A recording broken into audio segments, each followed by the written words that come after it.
Good evening, Lou Hamilton from Audible Elegance here in Cincinnati, Ohio. We are located on Montgomery Road, a couple doors north of the Montgomery Inn, across the street from Montgomery Cyclery. And we do work on Instagram, X, Facebook, and I write a monthly blog dealing with some personal stories there, some great people. And tonight, what I wanted to address is the simple question: are you buying the right speaker? Now, there's a lot of misconceptions about what the right speaker is. There's some people who have to look at a spec sheet, and that's at life and end right there. And from my point of view, it's a pile of bullshit. Okay, you have to understand starting out that speakers are fundamentally designed for 3 locations.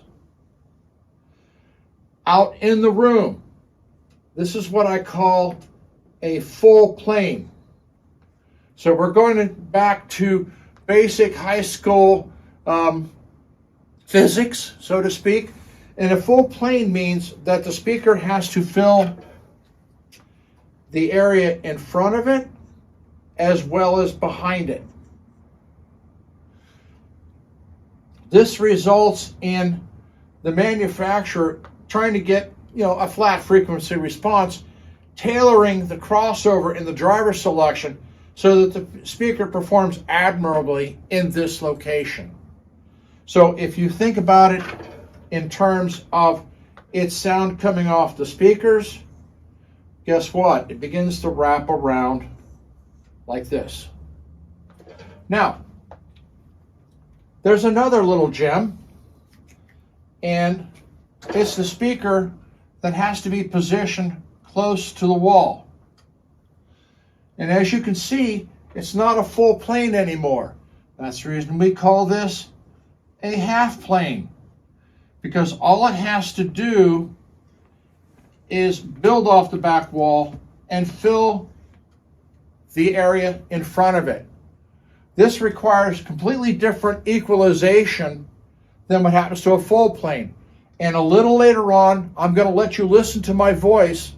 And I don't have bass, but trust me, this really affects bass. All it does, I'm basically, 600, 650 in hertz, maybe 550. But you'll hear what happens from the different locations. Now, I would say that 95% of the industry is one of these 2 designs. Then there is the favorite of some people. We used to sell them, what would be called the Heritage Series now, is the quarter plane speaker. And the most famous quarter plane speaker out there is Klipsch. Because what he was doing was loading the room so that he would only have to fill a quarter plane. And why did Paul do this? Well, it was really quite clever. Because when you're out here, typically the bass driver really has to move a long excursion.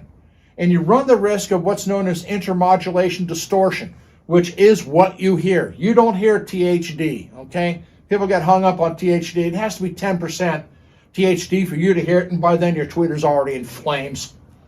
So here, you don't have to have the driver moving as much because you're building the bass particularly off the back wall. Klipsch, on the other hand, said, hey, I can make it so that I don't have to move the woofer that much because I'm going to let the room essentially horn loaded. And so if you looked at a K horn playing it around, let's say 118, 120 decibels, you got drivers flying out of these guys. You couldn't even see the woofer move because he horn loaded it and he actually had it coming out the sides. So you have 3 different fundamental designs in speaker position. So if you're going out to look for speakers, the first thing you got to know is where you're going to put it, because that's going to determine what design parameter you need to follow. Now, my favorite one where people really screw things up, and it really shows up in home theater, is they'll take a subwoofer that's really designed probably around the half plane, maybe a little bit of the full, and they wind up putting them in the corner. And by God, every time I hear one of these things in a corner, you'd swear they were beating on a 25-foot diameter marshmallow. There's no definition, and it just sounds like crap. There was once years ago a triangular-shaped subwoofer that was designed for the corner using multiple small drivers. They had it right, but nobody wanted to do this because it looked weird. They wanted the box. So if you have subwoofers in your system and they're in their corners, get them out of there, please. You'll really appreciate that you actually have definition to the bass rather than just this thump. Unless you're really into car stereo, and then maybe that's the place for you. So that's that. Now let's talk about what happens within a room. In addition to knowing, what the basic parameters of a speaker is, the next thing you have to consider, and this is where a good audio shop is involved, this is not something you can find and click and push on the web, is understanding what the acoustical effects of the room are. So based upon its dimensions and shape, the worst being the factor of this and the ceiling height being 2, where these measurements are essentially multiples of each other. This really creates what's known as a standing wave. Now, a standing wave is essentially an amplification of a particular frequency based upon the size and the shape of the room. And I'll let you look up standing waves and have some fun with that. I'm not going to get into that tonight. Now, what becomes critical is whatever you're buying, you got to live with. It's in your house, okay? Some people are fortunate enough to have their own little rooms, their little, cubby holes, and that's cool. But most people don't. So, one of the common problems with a full plane design is that they have to have some breathing room to stand out. If you're using the length of the room, you have that luxury. And it's not interfering with your general use of the room. However, you start taking something that has to sit out 2 or 3 feet on a room that may have, 10 to 12 feet, and now you've got something very, obtrusive into the room, is the only way of describing it. Now, of course, this may have consequences, and good ones at that. Don't say that the consequences are wrong. Avoiding some standing wave issues, this length, use of the room. So I've had speakers where the manufacturer says, you should do this, and you place them out like this. We try to do everything we can, and it doesn't sound quite right in our room. The minute we come over to the long wall, wow, it just lights up. So the recommendations provided by a manufacturer are generalities. They are not absolutes because each room shape, ceiling height is different. So the art of a good dealer is understanding how to play the room. And I've talked about this before in going to shows where there are certain manufacturers who know how to understand the room and they play the room as a strength. And there are others who insist upon having a certain appearance or a certain look and damn the room, and if it sounds like crap, our equipment is great and the room is at fault. And that to me is a very lame excuse. They're trying to make a look that doesn't work in the room.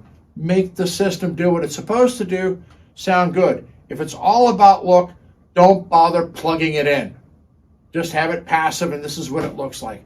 Because making a poor sonic presentation is worse than no sonic presentation at all.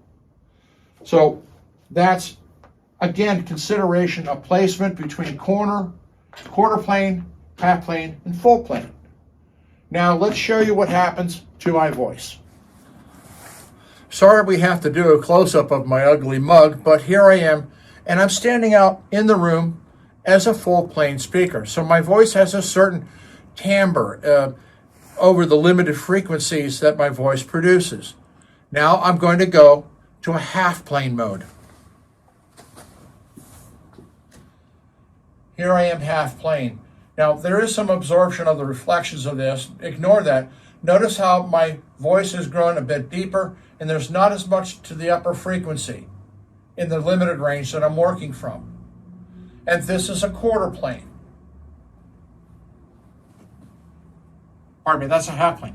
Now I'm a quarter plane. I'm in a corner, and my voice sounds dramatically different. But people who know me hear me like this. Not this, and certainly not this, unless somebody backs me into the corner.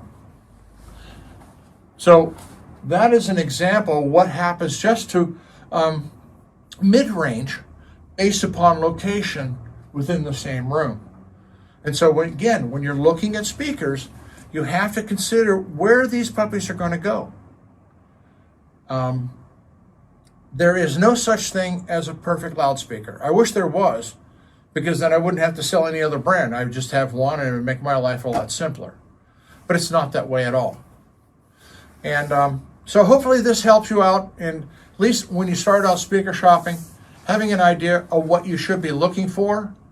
And, you know, if you're looking for a small speaker with, you know, great performance, and a guy walks you over to, you know, the like the Ruthless People, the big speaker like this, you know you're not talking to the right person. So have fun. Go listen.